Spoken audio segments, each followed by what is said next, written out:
Welcome to The Explainer. Today, we're going to dig into one of the wildest stories in pop culture history. We're talking about a legend of corporate failure so epic, it literally ended up buried in a desert. So, for decades, this was the question that haunted the entire video game industry.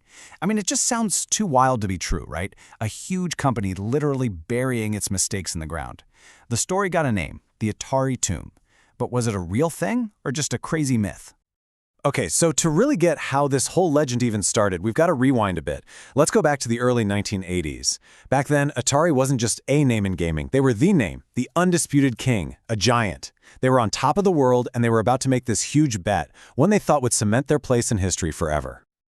So it all kicked off with this absolutely massive high-stakes deal.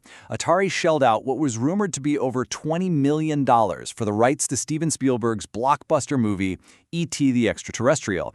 And on paper, the logic was pretty simple, right? You take the biggest movie of the year, you pair it with the biggest name in gaming, what could possibly go wrong? It had to be a smash hit. And right here, this is where things start to go off the rails. The deal gets signed in late July of '82, and it comes with this one, single, non-negotiable demand. This game has to be on store shelves for the holidays. So think about that. That gave one developer, just one guy, Howard Scott Warshaw, a mere 5 weeks. For a job that should have taken, 6 to 8 months? Yeah, the countdown to disaster was officially on. Okay, so what do you get when you mix massive hype with a totally insane deadline? Well, you're about to see. All that movie magic was about to slam headfirst into the brutal reality of a 5-week development schedule. And the result? A total meltdown. That 5-week sprint? Well, the result was a game that was, to put it nicely, a complete and utter failure. It was confusing, it was buggy, and it was just so frustrating to play. Seriously, you spent most of your time falling into these pits over and over again. It was the absolute opposite of the amazing, magical experience everyone was hoping for. And the financial disaster that came next, it was just staggering.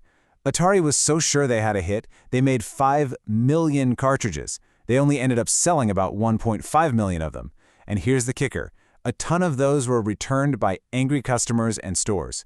So suddenly, Atari's warehouses were just overflowing with these games nobody wanted. Now, here's something really important to understand. E.T. wasn't just a one-off problem. It was really the poster child for a much bigger issue. The whole market was getting flooded with these cheap, low-quality games, what people started calling shovelware. And all these bad games just destroyed people's faith in the industry. It was a huge factor in triggering the great video game crash of 1983, which, it almost wiped out the entire industry. So Atari is facing this catastrophic financial mess. Their warehouses are literally bursting with unsold games. They had to do something, and what they decided to do was desperate, and it became the stuff of legend. They had a huge problem, and they figured the best solution was to, bury it.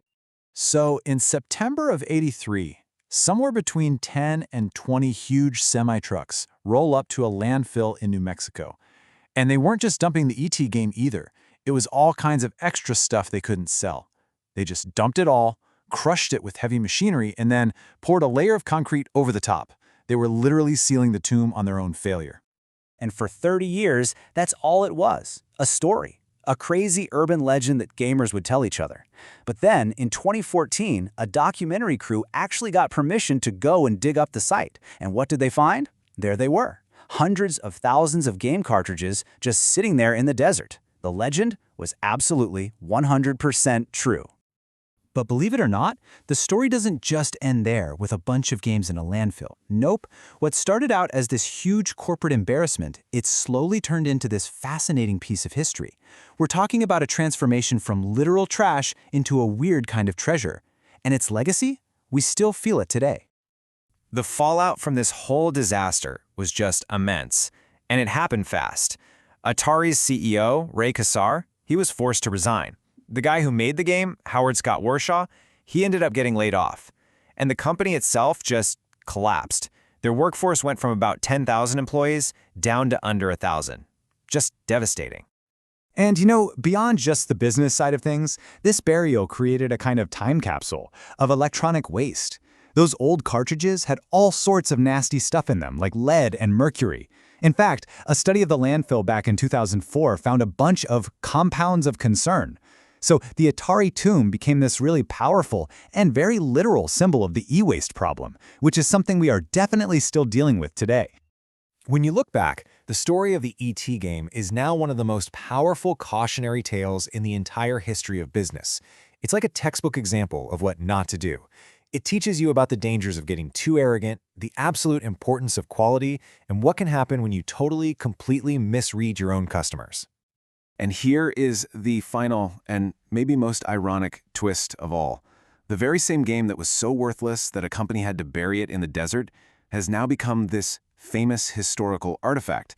Those copies they dug up from the landfill, they're now super sought-after collector's items. Some of them sell for thousands of dollars.